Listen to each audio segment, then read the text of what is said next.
How to determine the fair value of derivatives.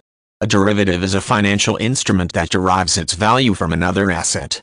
Fair value is an attempt to put an objective price on a financial instrument either instead of or in the absence of its current market price. Calculating the fair value of derivatives involves taking into account factors that affect how likely the derivative is to prove beneficial to the holder.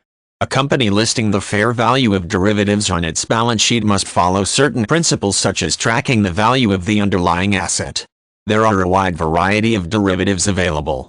Generally, they involve an agreement to carry out an exchange in the future, though one party may have the option to decide if the deal goes ahead.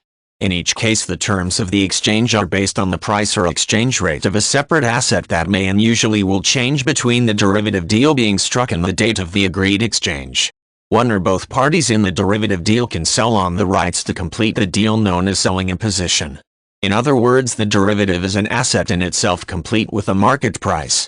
The fair value of derivatives is not necessarily the same as its current market price. Instead, it is an attempt to give an objective measure of what holding the position in the derivative is actually worth, which may differ from the price it is selling at.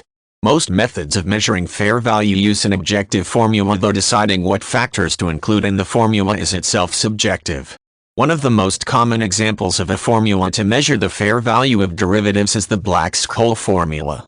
This formula takes into account the current price of the underlying asset, the degree to which this price has fluctuated in the past, the terms of the derivative, the time left until the derivative's exchange comes due, and the current rate of return available from risk-free investments such as government bonds. Most attempts to assess fair value of derivatives use similar factors to this. There are two main reasons to calculate the fair value of derivatives. The first is to compare this to the current market price. If the current market price is lower, the investor may conclude it is a good value investment. It is more likely than not to wind up financially worthwhile. A second reason is to produce a value for the derivative to use when listing it as an asset on the balance sheet.